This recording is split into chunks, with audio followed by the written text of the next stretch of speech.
Coach. Good morning, Sully. How you doing? What's happening, bud? Nothing much, man. Nothing much. Happy to be on. Yeah, man. You said you want to talk some hoops. I'm always up for talking some hoops. Me too.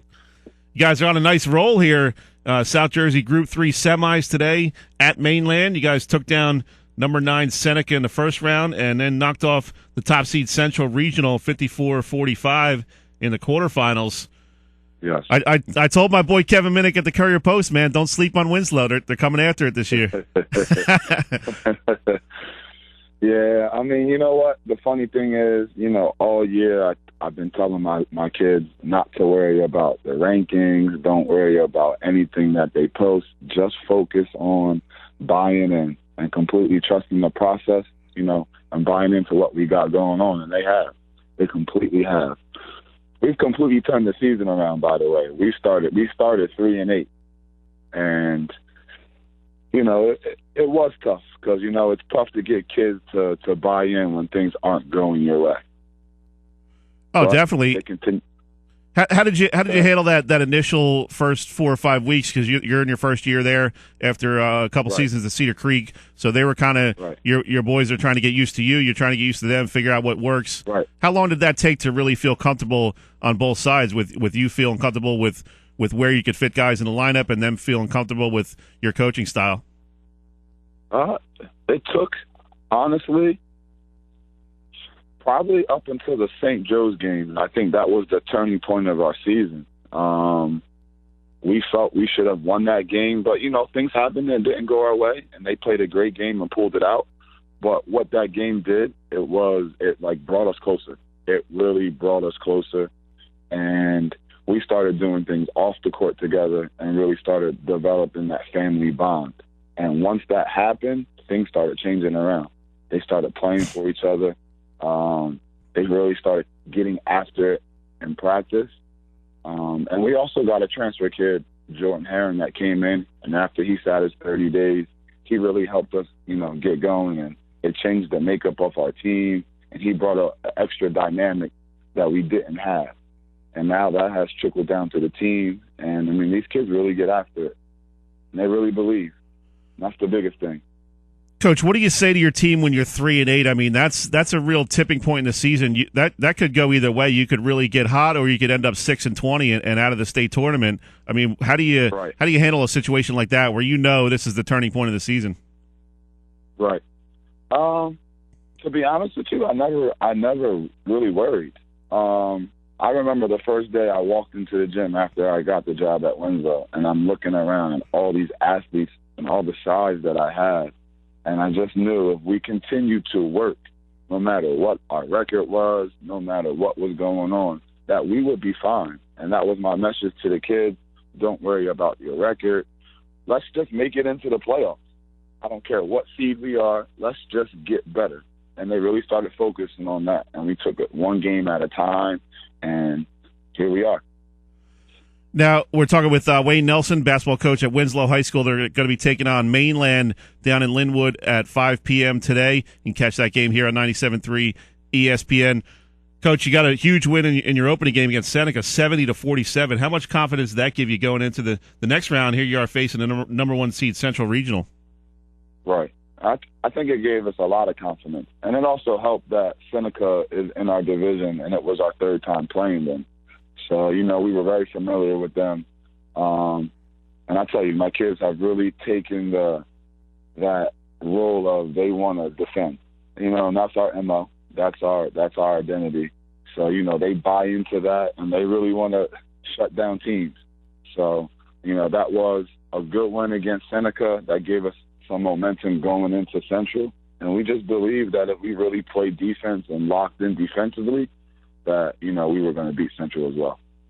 Coach, how do you get high school kids to like to play defense? That's a pretty good trick. I don't know. These kids like to play big. They're a little bit strange, and I got a weird group. No, but they're really good kids, man. And, defense wins championships. No doubt, man. You got a real cool game today for yourself personally. You're from the Linwood area. Grew up in Atlantic City and Absecon with the Holy Spirit, so you're pretty familiar with this area. What's the atmosphere going to be like down there at Mainland? I'm sure the Corral Crazies are going to be in full effect today. Right. I mean, it's not, Mainland is not a real big school, so it's going to be packed. It just feels good to come back around this area. I know a lot of their kids. I've trained a lot of their kids. Some of their kids I play AAU. I was able to coach with Jersey Select and Torrey Cavalieri for 5 years. So a lot of these kids in this area I know well. So it's going to be fun, man, just to be with friends and family and get to compete in front of familiar faces. Now I know my boy Brandon Savage is probably listening. He's a big fan of the show, big fan of Glory Days. You got to shut him down, man. He went for 27 in the last round. Right. Tell my man B-Sav we are coming for him. We are coming. You hear that, Savage? I don't know if he's awake yet. These high school kids like to sleep in a little bit. So. Yeah, he's definitely asleep. You got a real tough matchup, though, with Mainland. They can shoot from the outside. They got Oshun Asuniye out 6'9", center. Right. Samir Jones really coming on strong as a sophomore. Some other hard-nosed guys like Jack Bergman. They got a nice squad, and they've been really eyeing a chance to get to that title game. How do you handle the first quarter there? There's going to be a lot of motion, a lot of crowd's going to be really into it.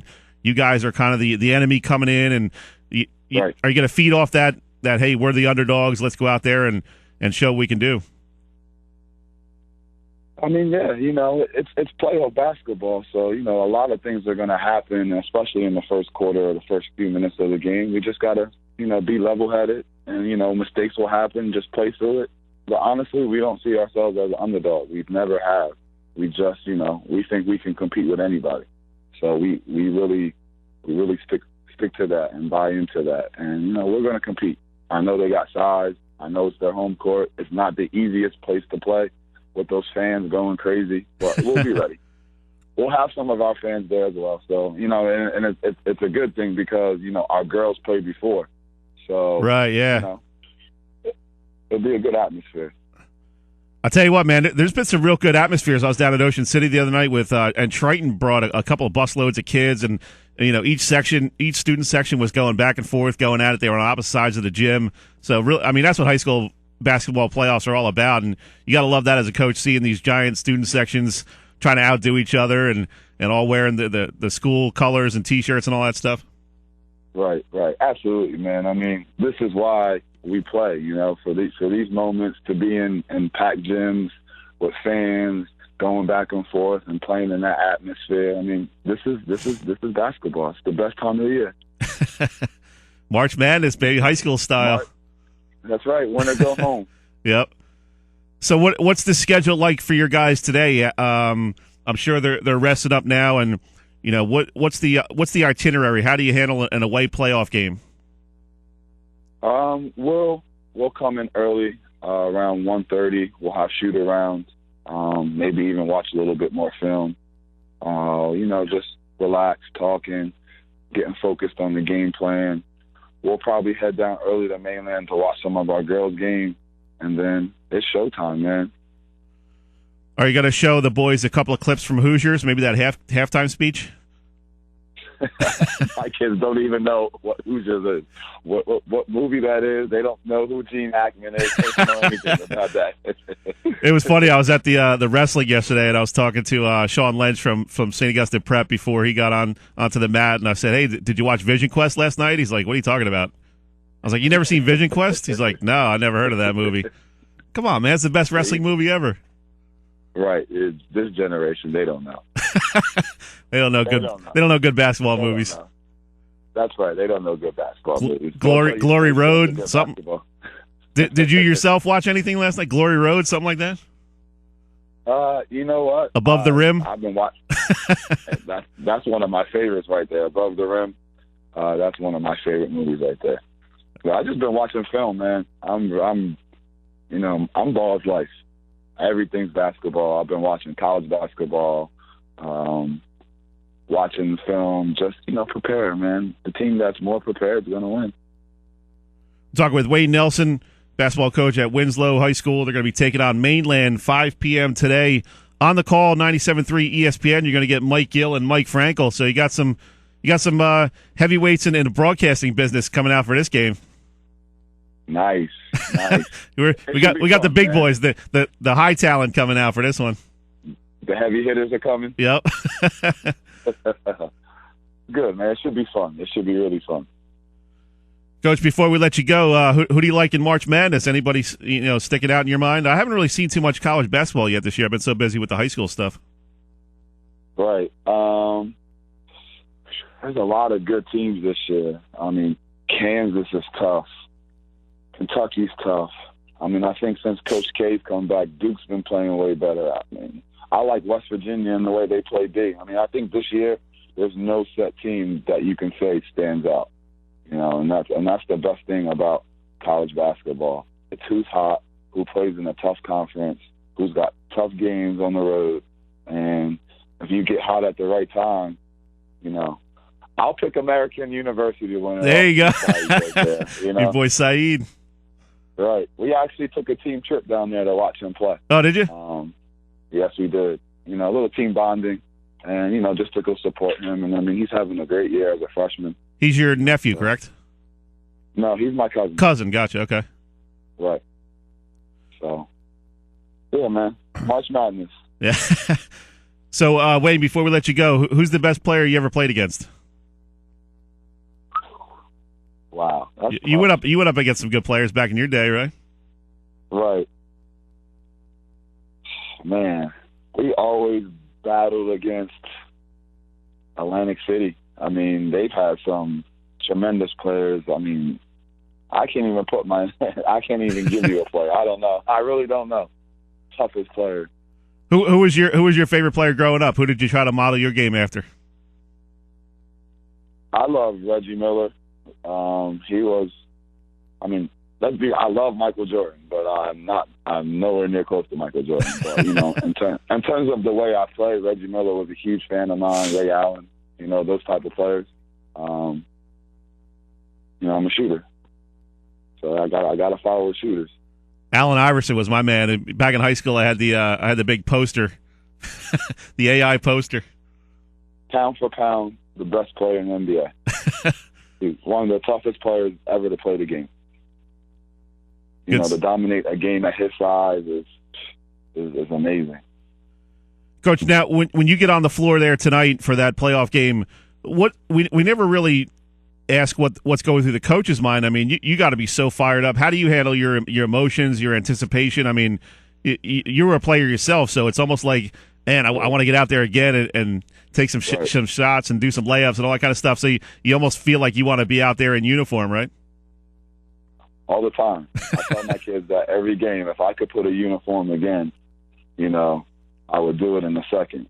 I'm a huge competitor, and the biggest thing for me, the transition from coach to player, from player to coach, has really been trying to pull that emotion down and just focus, because I know my kids feed off my emotion. And if I'm too, riled up, they're going to be a little bit riled up. So, do a good job of staying focused, say a little prayer before the game, and that usually works. All right, man, we got a couple hours to get rested up, and we'll see you down there at 5 p.m. Thanks for taking a few minutes, Coach. We appreciate it. Thanks, Ellie. Thanks for having me on. All right, man, good luck tonight. Thank you. That was Wayne Nelson of Winslow High School.